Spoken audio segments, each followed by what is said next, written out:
Welcome to the Deep Dive, your shortcut to being well-informed. Today we're getting into something, well, quite complex. The recent peace demands from Russian President Vladimir Putin. hmm Now, you hear peace demands and you think, okay, maybe a way out, a path to de-escalation. That would be the hope, yes. But what's really interesting and maybe a bit confusing is that these same proposals are getting hit with some really strong criticism.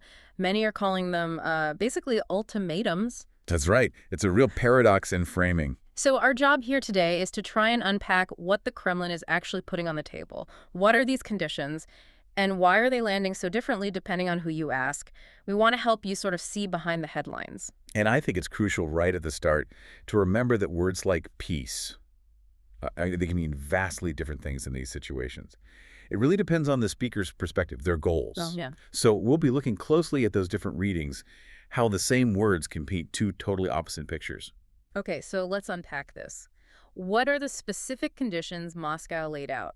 They've said they're ready to stop the fighting if Ukraine agrees to, what, three main things? That's the outline, yes. First, Ukraine has to pull its troops out of certain territories. Okay. Second, Kyiv needs to ditch the whole idea of joining NATO. A long-standing point. And third, Ukraine must accept new security guarantees favorable to Russia.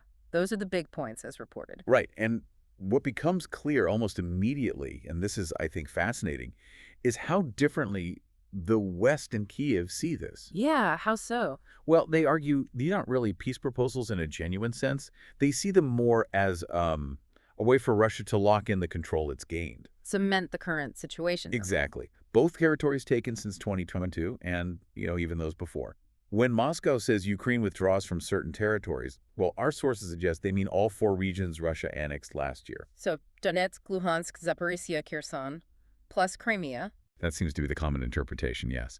Which is, a huge issue because Ukraine is actively fighting for those exact areas. So it's a complete non-starter from their side. Pretty much seems that way, yes. And those other conditions, they're not small things either, are they?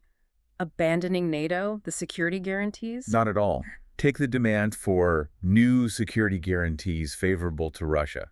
What does that actually mean in practice? Right, it sounds vague. It's widely read as demanding Ukraine become permanently neutral, perhaps even demilitarized to some extent. So giving up its right to, defend itself or choose its own allies. That's the implication, yes. Yeah. Joining NATO being the obvious example. So it's less a guarantee of mutual security and more like a mandate for disarmament, a reshaping of Ukraine's whole future dictated by Moscow.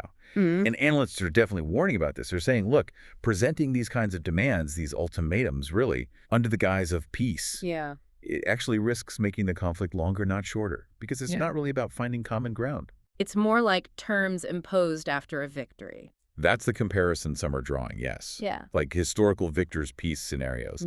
It's less negotiation, more imposition. It's really striking, isn't it, how the word peace itself becomes part of the conflict here. Absolutely. For Russia, it seems to mean ending the fighting on terms that solidify their position.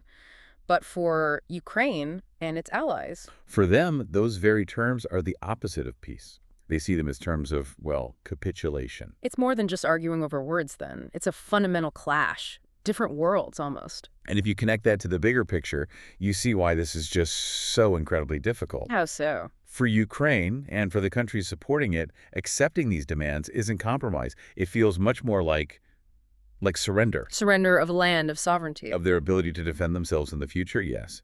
And this massive difference in what peace even means in concrete terms, it just shapes everything. Yeah. It dictates the entire path of the conflict, and it makes finding any kind of resolution incredibly challenging. How do you even start talking when the starting points are this far apart? So what does this all mean for you, our listener, trying to make sense of it all?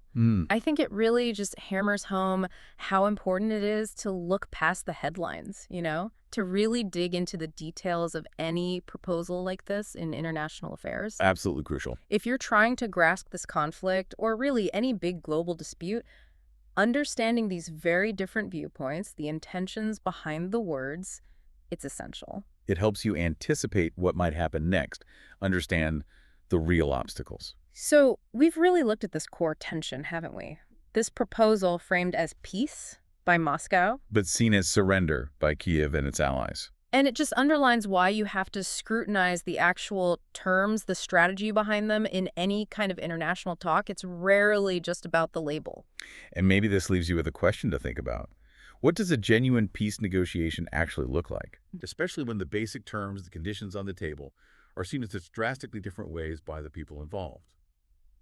How does that fundamental difference in interpretation affect not just getting a ceasefire, but finding any kind of real, lasting stability? Something to reflect on.